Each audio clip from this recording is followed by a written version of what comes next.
Welcome back to A Celtic State of Mind. I'm Paul John Dykes, and tonight I'm joined by Tommy Sheridan, where we'll be talking to John Higgins. Welcome to A Celtic State of Mind, John Higgins. How are you? Not bad. Thanks for inviting me on, Paul John. I'm loving this retro New York Cosmos top. Absolutely loving that. You heard the story about John Clark with Pelé? No, I've not heard that one, no. So John Clark obviously played Brazil, right, for Scotland. And Pelé, he made that a real impression on Pelé. So years later, Celtic are in New York, Right. and they're playing bounce games in pre-season. But Escape to Victory's been launched in Times Square, Right. and they're sharing a hotel. Right. So Roy Aitken and all these guys, Davy Provan, who else was there? A few of them have told the story. And they were just training over in Central Park, you know, just finding a wee bit of grass and training. And then they come over to the hotel and they're in the elevator stops, and in walks Pelé, right? They're all looking at him going, wow, right. And Pellé's kind of looking at John Clark. He recognises him, right? And before he goes out the lift, Pelé goes, Clark, number 6, Scotland. And John's like, aye, son. And he walks out the elevator. No, the boy's like, how does he know you, Pelé? The greatest footballer of all time. Yeah. My God. And he recognised Luggy of the Lisbon Lions. Love it. We're here to talk about Celtic. We're here to talk about snooker. We're of a certain vintage, right? Similar age. And a lot of people are like, how did you get into snooker? I remember, see, when I was like 5 or 6, John, everybody wanted a snooker table. Now, was it the same with yourself? Aye. And was it something to do with that golden age, your Steve Davises and all these guys, Dennis Taylor, all the players? That's exactly it. Yeah. Paul John, yeah. I mean, like, you know, I was 7 or 8, so I'd have been around about 82, 83. And then a club opened up in Wishaw. It was called the Masters. And I always say it, I've said it a few times, like, beautiful club. But my dad used to work 2 weeks on, 2 weeks off as an electrician. And then he come back, so he's home for 2 weeks. So what did the electricians used to do? He used to always go for a few pints. So his 2 sons at the time, he's like, all right, where will I take them? Took us down to the local snooker club. He could put us on the table, and then he could have a few pints. And that's just how it started, just as simple as that, really. We just, me and my older brother fell in love with it. We got the Steve Davis table for the house, the 6-foot table. And then that was it. Couldn't nowhere to put it in the house. It was in the living room, but it was as if my dad was trying to watch a TV, yeah, like underneath, like we're playing on the table. But it's just, as you say, it was a massive sport at that time. This is the incredible thing, because you'd get the table, Tommy, for Christmas or whatever, but there was nowhere to put it, John. And you had to do trick shots and all that, because you just couldn't actually take the cue all the way back. Exactly. But yeah, it's similar with us. But I'm amazed, because my memory of getting the tables is it was the smaller ones that you used to put on top of a table. Right. It wasn't the full booner. But what age were you at this time then? When you started going to this Masters Club, what age are you starting? When did you pick up the cue? Well, I think the first time I played on a full size was like an amusement arcade. It was like Leisureland. So they used to have like a couple of tables, and there was a couple of tables, I think, at the Motherwell Town Hall, I think I'd maybe been at. But then, as you said, when the club opened so close to us, we could walk to it. We could walk there in about 10 minutes for our house. And then I fell in love with the game. And what is the age difference between you and your brother? Older brother, he's about 3 years older than me. So whenever he's like 15, I was 12. And was she better? Or? He was actually better than me, aye. He's never let me forget that. Aye, he was a good player, but it's one of the... How did you know, John? How did you know that you had a talent? What happened? I never really knew.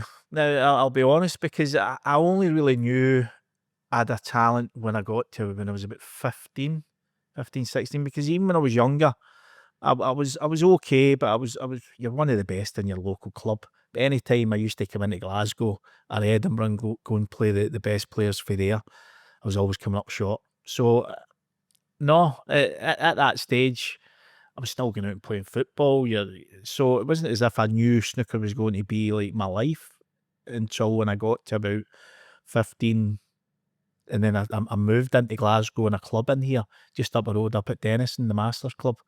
And then I think I spent about 6 months playing in there, playing all the best players. And then I didn't see it myself, but obviously then I got better and better. And then I managed to win about 2 or 3 big tournaments in a row. What type of tournaments? But because when you're saying you're going into the Masters, so I take it that club had its own sort of a club. Yeah. You all played against each other. It had guys like Alan McManus who was just turning professional, and it had all like the best amateurs going about. Okay. And the amateurs at that time, they were all maybe a couple of years older than me, 2 or 3 years older than me. So they were like some of the best in Britain, not just Scotland. Right. So important tournament was I went down and I won this World Under-16 Championship down in Birmingham. I played the likes of your Ronnie O'Sullivans and Mark Williamses, and I won the event, and I won £5,000. Wow. So Ages, what, for a wee 16, boy, I was only 15, 15, 15, so £5,000. It was it was great. And that must have made you think, I want to. It was then, and then about a couple of months later, I won a couple of big pro-ams where there was the top professionals, maybe apart from Stephen Hendry, John Parrott, Steve Davis. I was playing some of the professionals, and they were giving me like 14-point start if I come up against them. And I beat Ken Docherty in the final of one of them, and won about 6,000 or 7,000. And then I beat Nigel Bond. I think he just lost to Stephen Hendry in the final of the World Championships. I beat him in the final, and I won about 6,000 or 7,000. So I think it was then that I realised that I says, God, I could maybe do all right at this game, maybe. So when you look back, John, let's say you know that 6-month period. Yeah. When you're at Denison and you're playing every day. How important was it? How critical was that period? That was the most important time, Paul George. Yeah, that was, I think, growing up as well, because you're coming from a little town in Wishaw, and then you're coming into this club in Glasgow, and you're running into all sorts you can imagine nowadays. The people coming into a snooker club, and you were growing up, and you were learning. You were learning about life as well, 15, 16, and your mum and dad's, as I said, like my dad would be away working, my mum was out, she was doing some work herself. So there was times, I think I was getting into 4th year at school, and I was just bunking off some days. That's what I was going to ask you. Yeah, I was just going to ask you, how's he, that age, you're at school, so how did you manage to marry that? I was bunking off, and I was getting in early. My mum was thinking I was getting like the express bus from Wishaw into Glasgow. She thought I was getting in at 3 or 4 every day, whereas I was going to school, she was going to work, my mum was going to work, I was coming back at maybe 12 o'clock changing, and then going away into Glasgow, and then spending all day in there playing. And then there was so many tournaments going about the Glasgow area. Every single night there was like pro-ams, so every night you were staying in, and you were playing the tournaments. Good bit of money that you were playing for at the time, £100 every night to the winner, £150. So, and then your mum and dad would come in and collect you at night. It was a big onus on them as well, and you never forget, because they were coming home, and they were tired, and then you're thinking, right, well, I'm in this tournament, can you come in and pick me up? And it might be 11 o'clock, 12 o'clock at night, and they were coming, and they were doing it religiously. So you never forget that, and that's maybe what you do with your own kids now. Wherever they want to go, you think, right, I've got to go and do it because my own mum and dad done it with me. So, it was special. And you're coming up against guys that are older than you, obviously. Yeah. And did you ever feel like intimidated, or were you just always had a wee bit of? No, you were intimidated, and you can imagine a lot of the Glaswegians now, they had a bit of chat about them, whereas like the Gallus, is that very gallus, and at the time when I was younger, I can remember I always remember it. I got a full page spread in the Daily Record when I was 10 years old, because I beat Stephen Hendry in an exhibition. Like, Stephen Hendry just turned professional. He was about 7 years older than me. So he came to the local club in Wishaw, played me, and he was giving me, I think, 21 at a start. I beat him in the black. So that made like a big piece in the Daily Record at age of 10. But then see the grief that I got off all the Glaswegian boys. Oh, here comes the next world champion, slagging you off, basically. So, but you always kept that in mind, because you're thinking, if I get to a level now, I'll ram it down your throat again. Yeah. So then, luckily enough, later on in life, you come in and you play these guys in a level playing field, and you begin to get the better of them. So, you know what I love is oftentimes that kind of abuse, or even just the patter, a lot of people can't take it. Whereas it fueled you, John. Fueled your fire. You had to take it. Now, I think maybe back at that time you knew, right, you'll take it, but now there could be a day you could come back and you were brought up that way. You were never cheeky, or you were never like, I was never callous. I was never brought up that way, but there's just sometimes you sometimes let the snooker do the talking at that time, and as you say, when you were coming through the ranks, it was a bit that was the biggest part of my snooker career. Now, round about that time, for instance, it was about 15 to turn professional. Was about 17. You know that what you said there about coming to Edinburgh or Glasgow and the big cities in Scotland. I felt the same as a young laddie playing football in Fife. Whenever you drew one of these teams in the Scottish Cup, for example, and they would just hammer you, they were just levels above, and you could never understand why. Where did you play football yourself? Did you play underage football as well? I played football with the school team, played football with Camersneth and Colts when I was younger, and I actually played in the same team as big Stuart Kerr. He was actually the goalie at the time, but he was probably even better. He could have played outfield. He was better than us with the ball at his feet. I know he maybe didn't show that later on, and he didn't have the chance to show that when he played with Celtic, but he was a good player. But I wanted to play football. Somebody said to me at the time, you can be a snooker player footballer. I'd love to have been a footballer, obviously, first and foremost, but I always tell the story as well, and I can remember playing a Scottish Cup tie, and I played midfield, and I played the Scottish Cup tie against a team for Glasgow. I can't remember the team, but the manager told me, says, right, you're going to be up against this guy in midfield today. And he just signed S forms with Rangers. And it turned out it was Charlie Miller. Oh my God. It was just, that's what probably made me then want to stick in at snooker, because when you've seen someone at that level play football the way he done, and you're thinking, God, I could never ever get to that level, even when you were just a young boy. Yeah. So then I suppose that's what maybe pushed me into snooker. Yeah. I mean, Charlie Miller was exceptional, wasn't he? He was unbelievable. But even now, when you see him, because we play Tommy plays, I sit in the sidelines of these old boys games, and he doesn't leave the centre. He doesn't leave it. He just sprays balls all over the park. You could see that the talent was incredible. He should have won dozens, if not even more, caps for Scotland. You know, he should have been. What a talented player. And it's interesting that you mentioned Stuart Kerr, because one of our previous guests on the show, Simon Donnelly, spoke about Kerzo, as he called him, right? Kerzo. And that's because what I'd said to Simon was, you know, the one thing Tommy Burns' team lacked was a right good goalie. I says, would it have been different if we had signed Shay Given because he was at the club and let him go? And Simon said, no, actually, Stuart Kerr was better. In his opinion, Tommy said that, didn't he? He was at that stage, Stuart Kerr was a better goalie. He was unlucky with injuries, wasn't he? Yeah, he was. No, he really was, and it was brilliant with him sort of being your mate at the time, because you're saying, God, Stuart Kerr, the Celtic goalie now, because you just seen these Celtic players on the TV and different things. So when you were sort of growing up and seeing Big Stuart, no, he done well, but I don't think it really would have mattered if we did have a right good goalie, because I just think Rangers were just that, they were spending the money, obviously they couldn't afford, but they just were a wee bit better, weren't they? And that was the difference. I don't know if the goalies. See, before we leave that wee bit, John, you've talked there about you didn't have any gallousness, and see, in preparing for the day, I mean, I'm looking at your record, right? It's phenomenal. It's literally phenomenal record.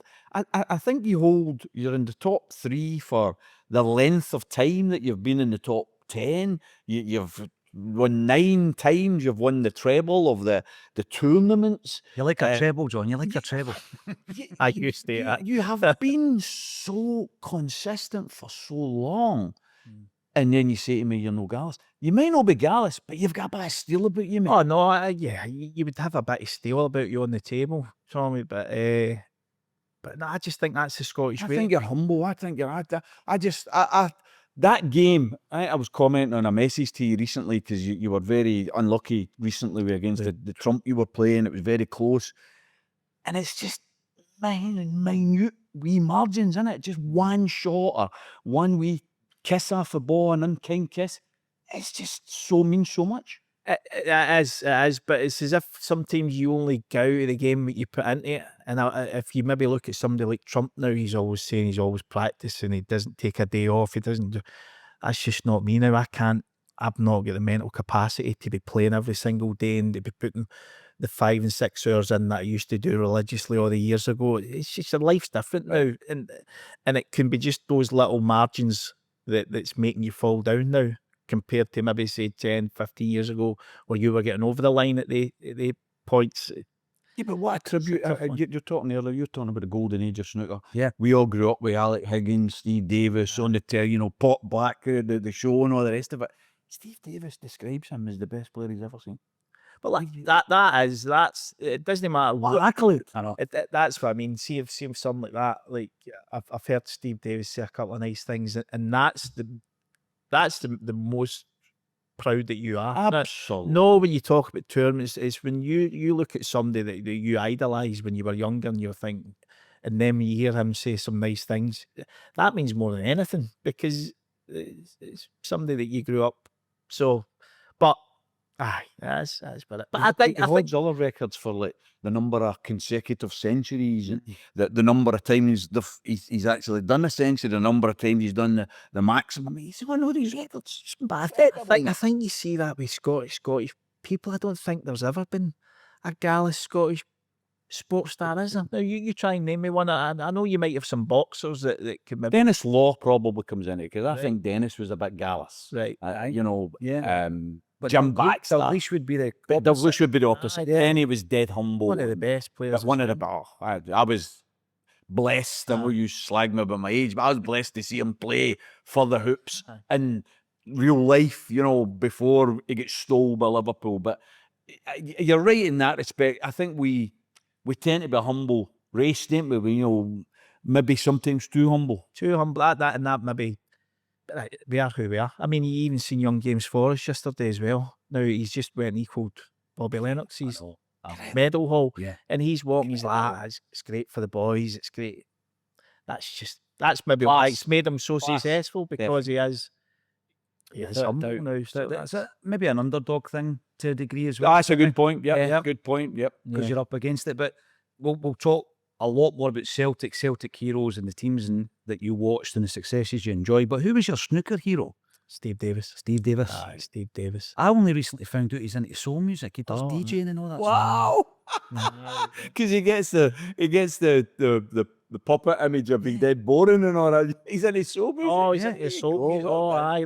I can always remember like getting a phone call as well. There used to be a tournament, the Regal Scottish Masters years ago at the Civic Centre, and a couple of my pals, they were up at this soul night, and it was in this pub, the Kilt, up in New Mains, and they're like, Higgy, you're not going to believe it. He says, Steve Davis is out on the dance floor just now, just dancing about himself.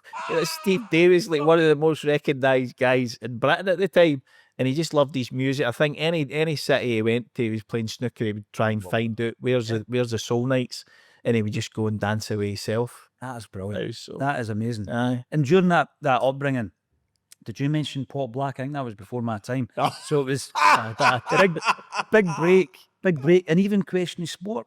Aye. So you had Parrott. obviously your man who was kind of like Alan McCoy's sidekick, wasn't it, for all those Parrott. years, John Parrott. Aye. So snooker was at the forefront in a big way. And obviously you come through, and I'm going to ask you a question here about putting all that dedication. And I always think about the physical aspect of the practice, but then the mental aspect, because we've all known people who put the hours in, but for some reason they couldn't get it upstairs to actually go out and perform. How big is it, the mental side of it, John, to play a game that you could be crowned the world champion? How do you prepare for that? I don't think you can prepare for it. I don't even know. I think just all the hours and hours and hours that you do practice that. But you're practicing. When you're younger, you're not really practicing. You're playing guys. You're playing little tournaments amongst yourselves. You're just loving playing. You're not in a dark room yourself on the table. It's your mates, and there's so many about. So it was enjoyable practice. Whereas I think nowadays, with a lot of the clubs closing down in Britain, there's just not the money. There's not the people, entrepreneurs, or what back in the day, or them that had that extra cash that could run these clubs. It's not there anymore for the youngsters, and it's a lot harder for the younger generation coming through. But getting back to your point, to win the world championship, you go through a lot in those 17 days at Sheffield. God, there's so many frames you've got to win, and having won it 4 times, it was amazing. But I think now as you are getting older in your mental capacity, I think it's harder to wake up each day to then climb Everest the next day, the next day, the next day again. I think you maybe took it for granted a little bit when you were a little bit younger because you could handle it. But as I said, this last World Championships I went to, I got through my first game. Then I played Mark Allen, who I think was a provisional world number 1 or 2 at the time. And I won a marathon game 13-12. So you're not going back to the hotel room till about like 1 a.m. after you do press and things, and then you're up at like 10 o'clock the next day to play your next match. And I was just, you're mentally drained. And then you're coming up against these hungry guys that are there to try and win it for the first time, which I played Kyron Wilson, which he went on to win the event. And I had a good record against Kyron. I was thinking, right, get myself ready, get myself into the match. But as these guys are potting the balls, sometimes you can just be sinking slow into your seat, and then it's difficult. It's a difficult sport. Mentally, it's such a difficult sport. Absolutely. It's incredible. You're wearing the Santos top. Many would say that Pelé was the greatest footballer in the world, right? Yet you were the best snooker player in the world. 14. That's incredible. 14 times. I mean, incredible. Because I think Incredible, isn't it? You share that record with only other 3 other players or something. I mean, I just find your mental strength, because I think if I'm not mistaken, John, there was a period when I think your first child came along and you had more domestic responsibilities. You talked about how you were finding them difficult, more difficult to put in the hours. In fact, I think Denise ended up, she's quoted to say she had to push you out the house to do some practice. It was that point, I think, when you first become a father, and then obviously all you were doing was just growing up and playing the sport, and Denise was behind you. But then you get married, you become a father, and then it's as if you're still wanting to enjoy yourself going to the football. Many times I've said it publicly, like you would go have a few pints the Saturday, then the Sunday, if your mates are getting back out again, you'd nip out for another couple of pints on the Sunday, and then on the Monday you wouldn't be feeling great. You'd be thinking, I'll no bother practicing today. So a lot of the times when I was at the top of the game and I should have been pushing on and winning more and more, I was thinking, I've done okay. What's justification? No, I know. But when you think back, you think, should have you put your foot to the pedal and tried to do more and more? But then again, you could have burned yourself out quicker, then you maybe wouldn't be sitting here still competing at a good level. So I've always been lucky playing this game. I'm really lucky. So when you're travelling about, how do you keep in touch with Celtic, John? That must be hard as well. No, really. No, because at that time, God, a lot of the times in China, I always talk about it, that I was always travelling when there was Old Firm games on. So we always used to play the China Open in March, when it was always basically like I think it was like the last Old Firm game. So we used to find a pub in Beijing. It was like an Irish pub, into it, and you'd see the games there, and you'd take some of the other snooker boys, like even not Celtic Rangers fans, but they would come and they'd watch it, and they'd be packed, and you just build your season round about, right, where am I playing, right, when's that game on? I'll need to go and try and find somebody to watch that, and it's just, you've just always kept an eye on it whenever you're away. Yeah, without a doubt. We'll talk about some of the teams then that you watched in your upbringing. And a big shout out to your brother, actually, Jason Higgins, because a lot of people will recognise his name from the Celtic world of podcasting as well. Homeboys. Yes, yeah. Oh, you're allowed to say Oh, so they've been running a long time, John. Long time. I mean, listen, I don't tune in. I've heard enough of Jason over the years, but no, they do well. Listen, anything to spread the word of Celtic, isn't it? No, I mean, and some of the stories and some of the people that he's met through the homeboys, and he even going out to America and running into people and going to the baseball, the World Series. He got tickets because these people used to listen. Not the homeboys. I think Jason done a spin-off doing like a baseball podcast, but this guy was also a Celtic fan as well in New York. And then he says, anytime you're coming to America, here's tickets to this baseball. And then the New York Mets were in the grand finals or whatever it was, and they got Jason tickets. And the funny story that I don't know if I'll know it word for word, 4 of them left these shores to go over right to the baseball World Series final. And one of the guys, he partied too much for a couple of days and they had a spare ticket. Now, this was going into the hospitality, going having a steak dinner, blah, blah, blah. And they were on the subway and there was a guy with a Celtic top going to the New York Mets or going to the grand final. And Jason, a couple of guys went up and says to the guy, hey, buddy, blah, blah, blah, where are you going? He was American, but he supported Celtic. And they says, look, do you want to come with us? We've got a ticket into the backstage. And the guy turned around and he says, I always knew this shirt would bring me happiness. Honestly, I always knew this shirt would bring me, and he was he was the biggest New York Mets fan that there ever was. And he says, I knew this shirt would bring me happiness. And he was in backstage, getting the free dinners, getting this, getting that, all courtesy because of this guy listening to the podcast. So there you go. It just shows you it shows you how far like Celtic goes. Oh, definitely. That's Celtic support, and finding a CSC or an Irish bar wherever you are in the world to watch the game. And we'll have a wee chat about this season as well, because things have gone pretty well. But let's go back to that centenary year. Magical season for Celtic. And my upbringing, John, was basically all my family that of a certain age all went to the games every single week. But I wasn't allowed because I was a wee bit young. And it was a very much a man's game back then. You know, and I don't mind saying that. It was. And it was about, you know, letting your hair down and having a baby and all that. You didn't want a 6 or 7 year old slowing you down. So I started going in the centenary season. And I just felt, this is what watching Celtic's about, winning doubles.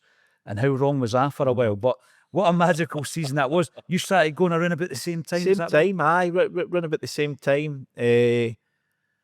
Aye. Just basically, it was through Jason beginning to take you, because I was about 12. So like my dad and my mum would say, right, you can take him in, right, just go on the Wish Emerald bus at the Cross Keys and keep an eye on him. And that was it. And then we used to go to some of the games. But the thing was, a lot of the time I'm playing snooker at the weekends in junior tournaments and things, whereas look, Jason at the time, he was 15, 16, he was beginning to work and he was beginning to obviously just follow Celtic religiously home and away Europe. So but any chance I got, we would go into Parkhead in the jungle. That's where we'd always go. And I always said it was like one of the best nights was, even when we lost, we won the match, was the Partizan Belgrade game. I'll just never forget that game. Now, just the emotions up, down.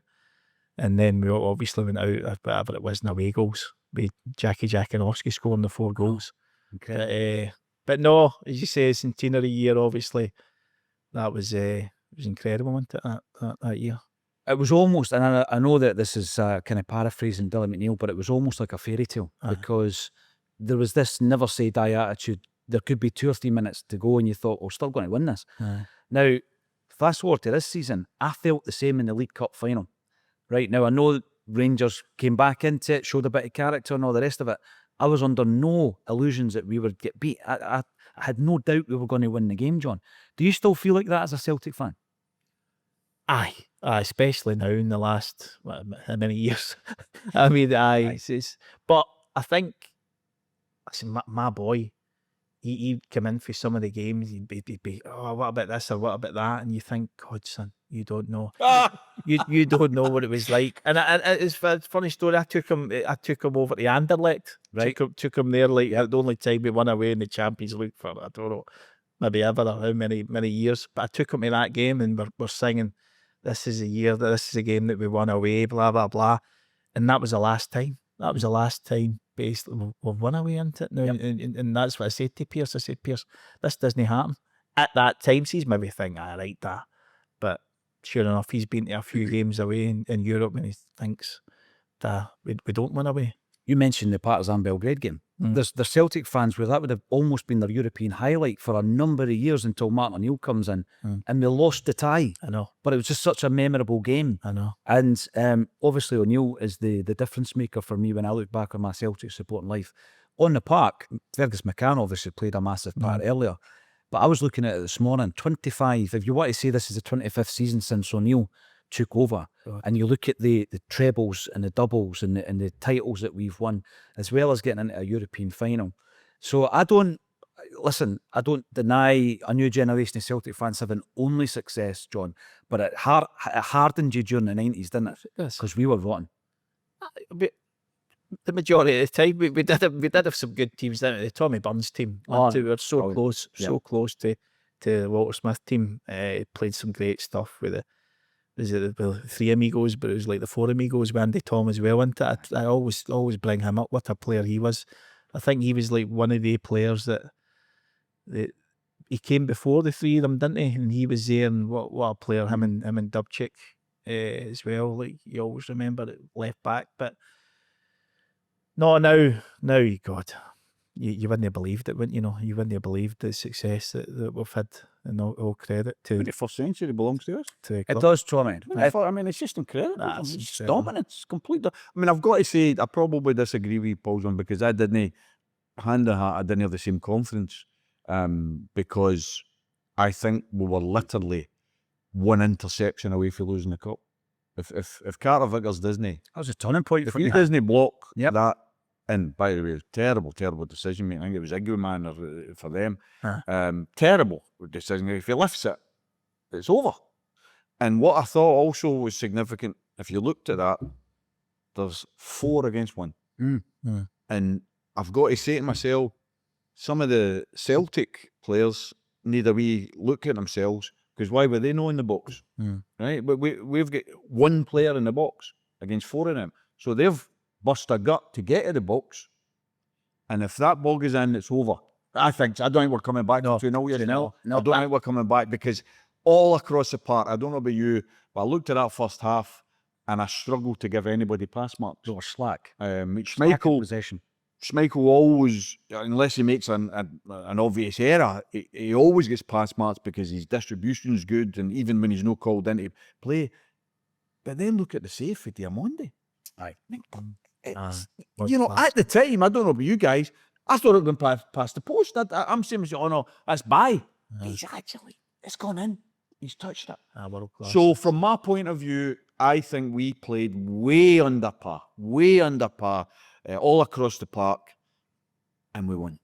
You know, I mentioned it to you because I think it gave me that belief system that Celtic will always win no matter what, and it stays with me to this day, because we were, you know, McAvenny goals last minute constantly. There was the old Billy Connolly sketch.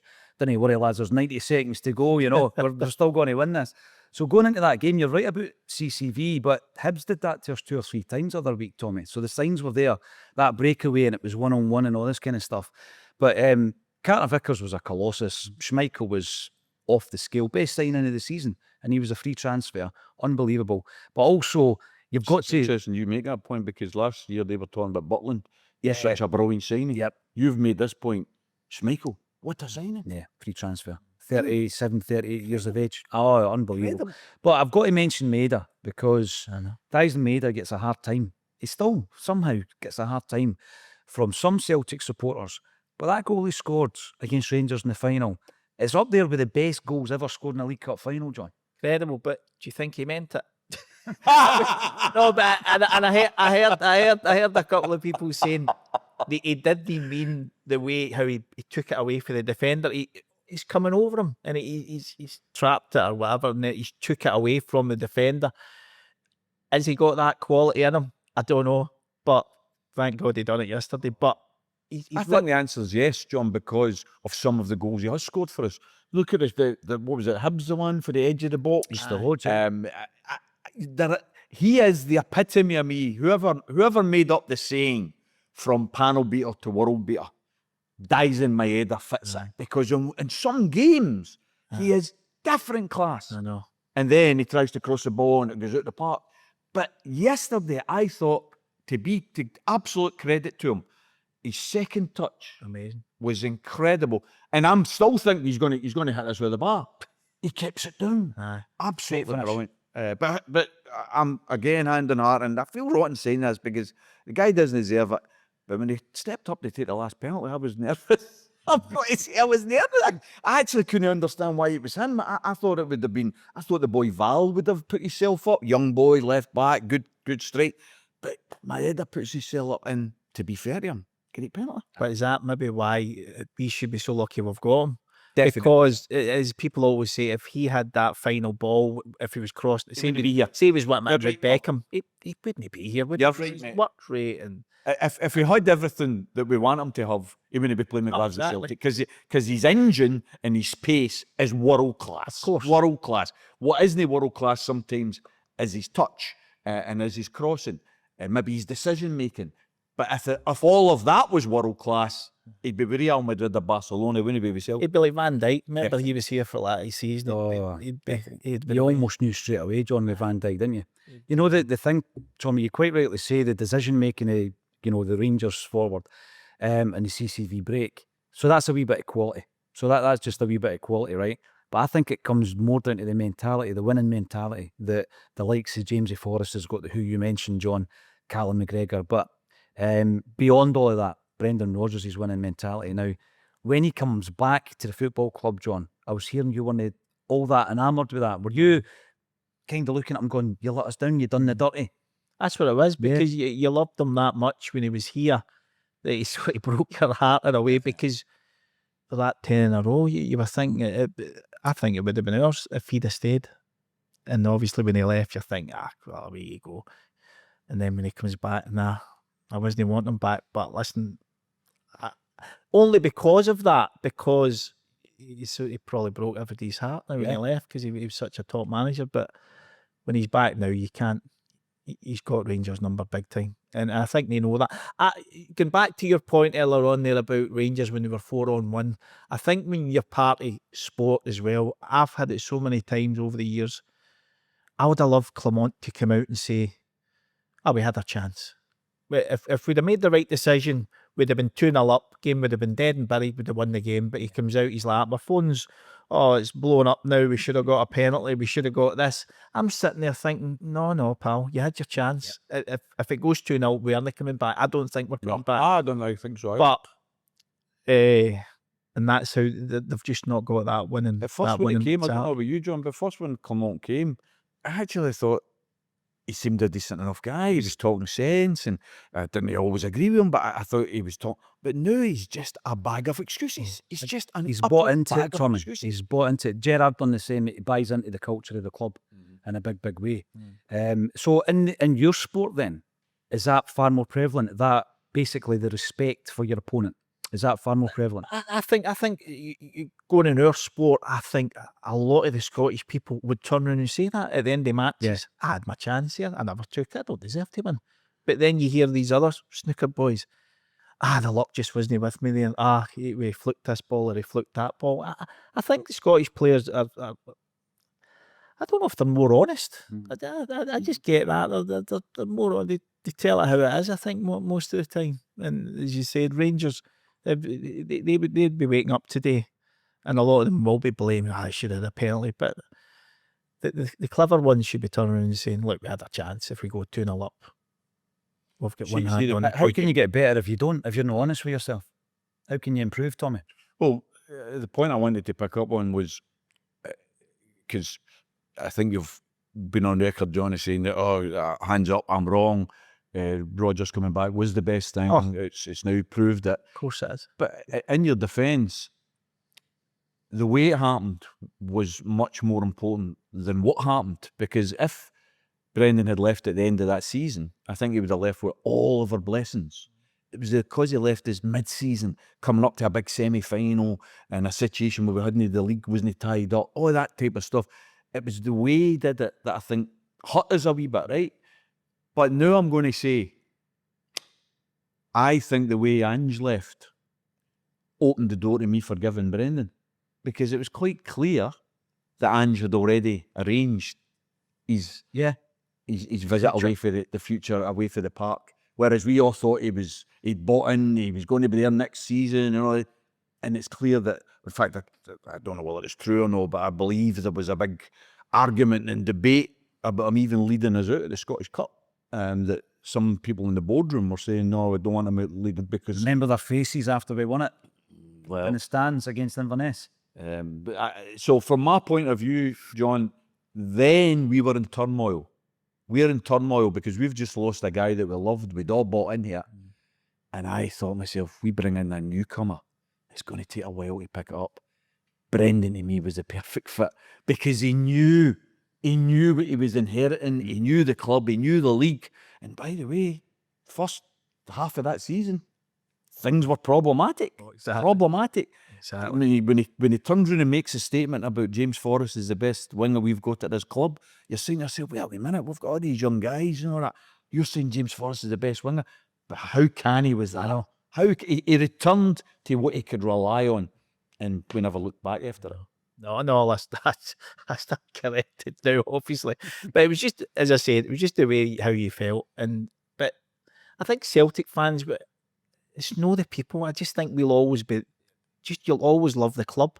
It's no the obviously the players. We love a lot of the players. I'm a big homegrown sort of guy. I've loved them all my life. The Scottish players, the backbone of the team. But you'll always be there just for the club, or you always love the club. It's no the people. It's just the club's always got to be there. Yep. It's just always a club. You take it personally, John. It's like a relationship. It's like your girlfriend has sponged you, Tommy. And you find it hard to actually recover from it and forgive them. That's what it comes down to. But you're mentioning about homegrown players, and you've already spoken about Jamesy Forrest. That centenary team, of course, it was Paul McStay. He was the main one. And then comes along Kieran Tierney. Aye. And you're looking at him thinking, oh, what have we uncovered here? And maybe naively you're thinking, he's going to spend his whole career here like McGregor and Forrest have. But obviously the money was too good for the club, and Kieran Tierney leaves.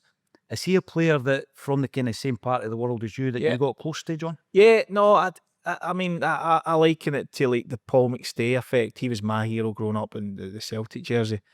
And then we were lucky enough to meet Kieran a couple of times. He's like a Wishaw boy or Muirhouse boy, and managed to play snooker a couple of frames. And my boy and all my family, like my niece, and they just loved him. He was like our present day Paul McStay to us. But with him leaving, I think we just knew the riches on offer now down in the Premiership, and a team like Arsenal come call. I think if Celtic could have given the same sort of package, I think Kieran would have probably stayed forevermore. But listen, he's got to do what's right for him and his family. But you would love him. You would love him to come back because you know how much the club means to him. But if that will ever happen in the future, who knows? But this debate, we've had the debate about players coming back. I think you asked one of the guests recently about Edward, because there was talk about Edward, and he wasn't.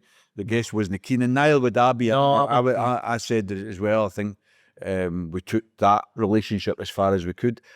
But I'd make a difference for Kieran, because I think that's in his DNA, and I think he's just a wonderful, wonderful player.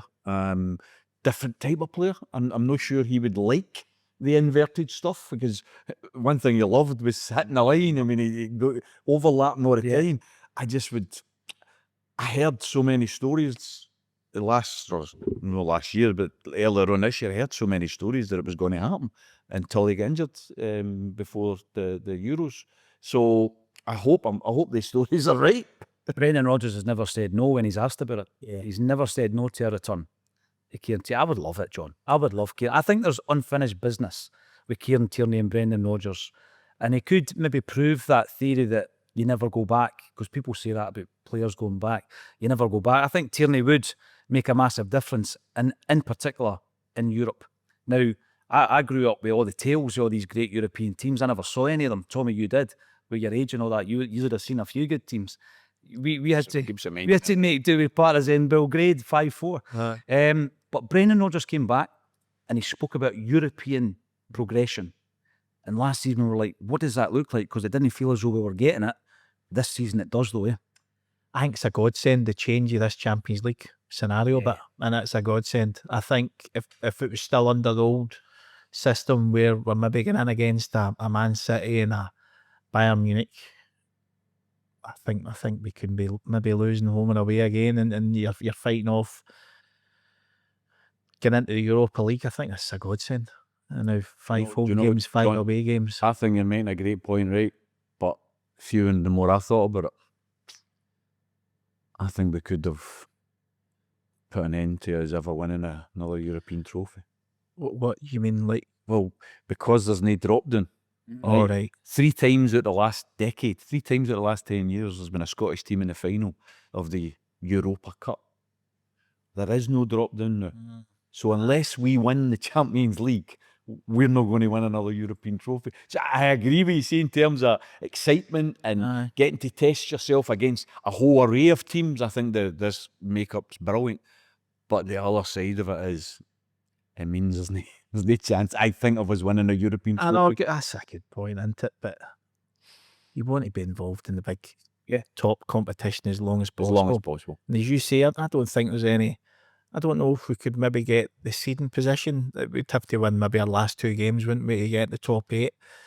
But the last 16 quarter-final, don't know. See, it's put it this way, see if we don't qualify now, we don't deserve to qualify. no. Because if we can't beat Young Boys at home, we don't deserve to be there, right? Got to beat If we do beat them at home, we're through. We're in the last 24, no, definitely. Whether we can get in the higher part of, because I think if you get into the first part of that 24, then you get the advantage of having the second leg at home, which is a big advantage when you're playing. Right. If you get for the 90-16. So if you get 90-16, you get the second leg at home. Right. If you're in the 16-24 or the 17-24, Right. you need to get the home leg first and an away leg setting. Now, I know it's not massive, but it could be if say you get a draw or you beat with 1 goal away from home, and then you're any team out of that 16 you've got at home, bloody hell, you could win that. I think we'll find a way against Young Boys. I don't think we'll blow it at that stage.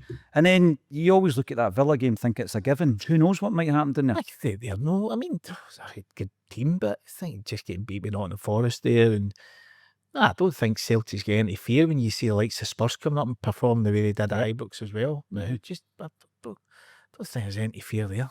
No, not at all. I love this. I love that. I know. I love that because I do. I love it. I love it because I did start argument with Greg Hempel recently at the poker tournament for Spirited, and he was the same. He was like, "Oh, I think we could take Villa and all that." And I'm saying, "Wait a minute," but that was before the Spurs game, right? Spurs were rotten. Yep. Rotten against, and not just rotten. Rangers getting in about them, right? If we get in and about one of these teams, maybe we could knock them off their stride as well. So I love it, John. I think the Atalanta game showed that you can go away from home and compete. I know Dortmund, listen, it was a disaster, but I think we learned from it.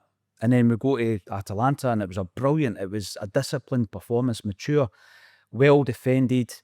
I think we could do something down there as well. I want to ask you about some of the managers that have managed the club. But before I do that, who managed the club the day you played for Celtic at Celtic Park, John?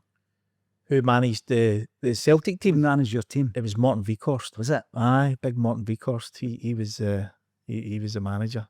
Funny story, because he came up to me.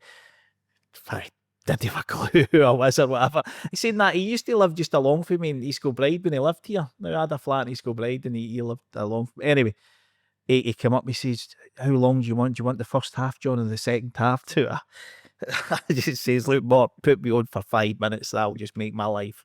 I mean, what age were you this time?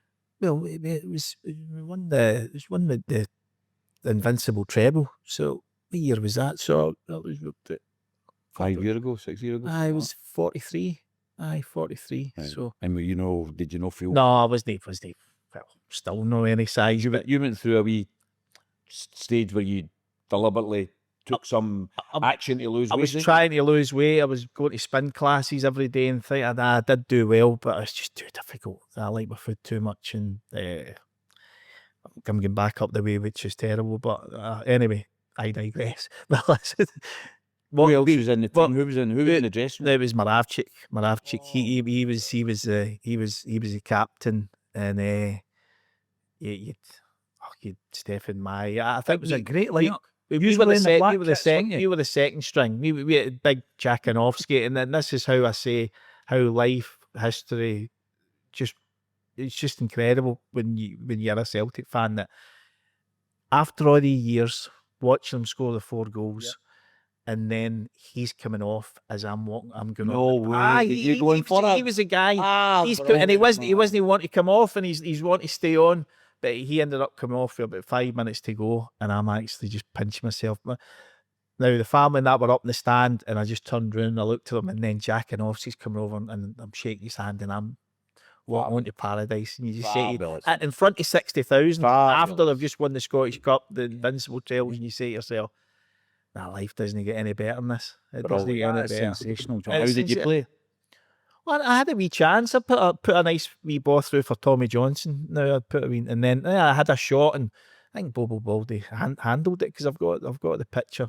Evidence never get the in my penalty? phone. Didn't get the penalty. Who was the ref beaten? Was it John Beaton? So it was, I think it was Henrik Heroes versus Lubo's Legends. Right. That day. Correct. Yeah, that's correct. But you were No, you've played a few, Tommy. I played in a few. The only time I ever played at Parkhead was with Parliament. I played with the Scottish Parliament, and it was Church versus the State. So we played against the Church of Scotland, Right. and we had a team that was made up. Fucking hell.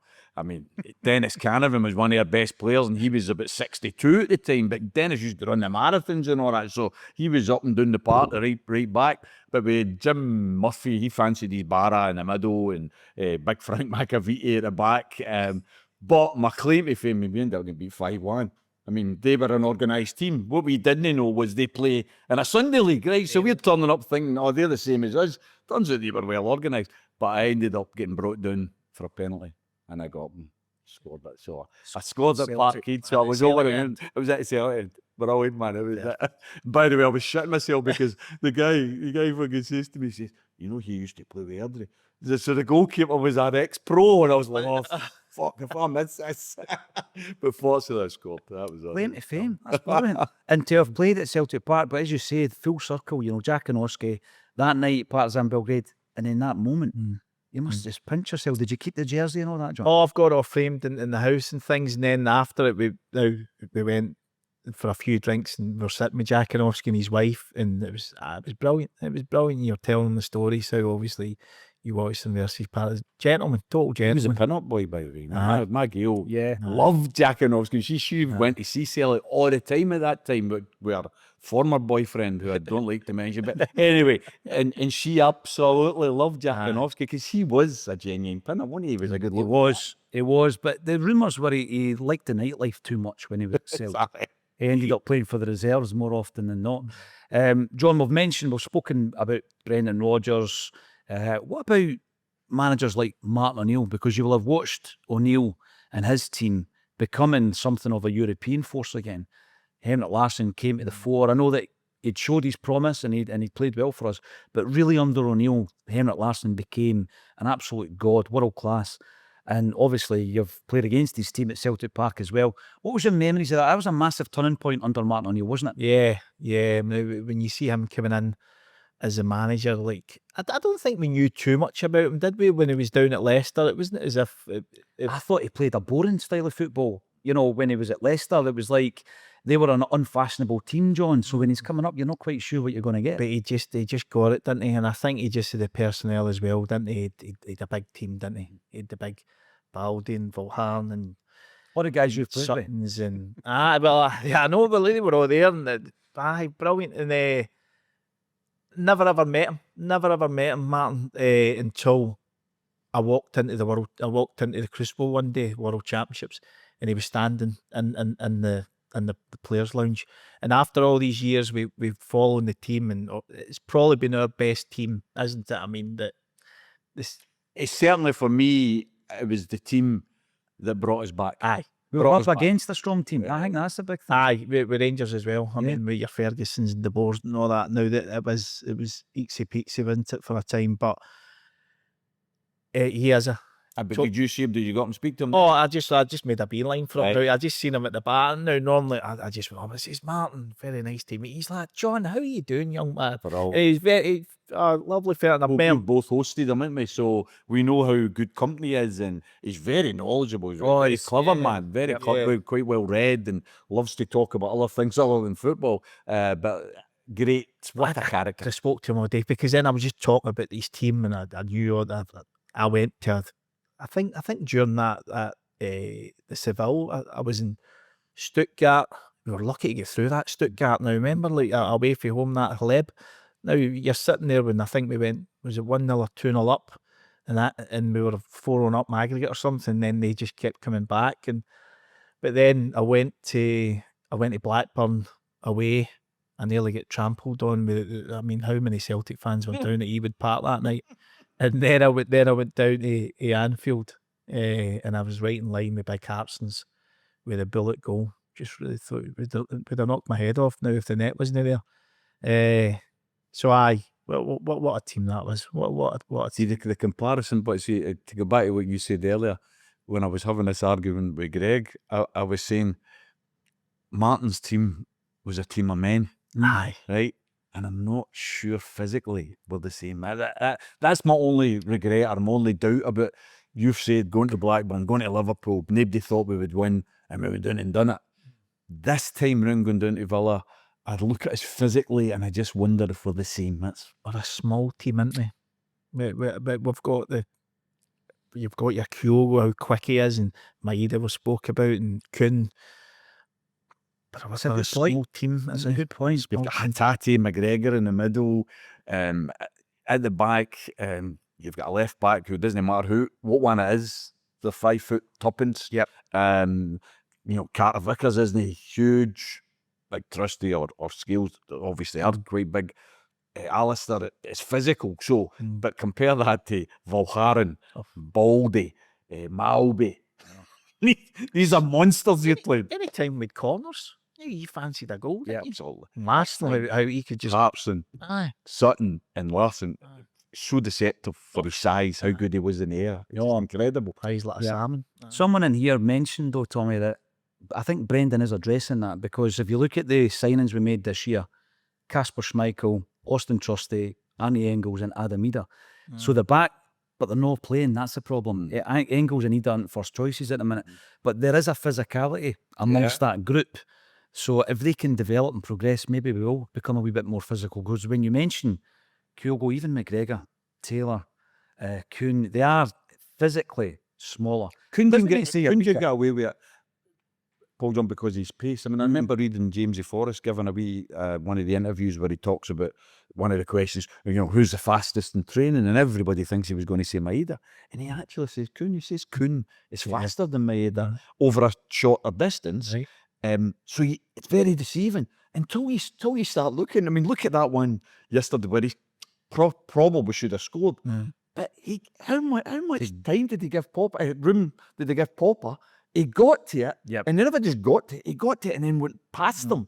His pace is unbelievable. Yeah. So he can get away with it, but in the middle of the park, I think that's my way is where it's.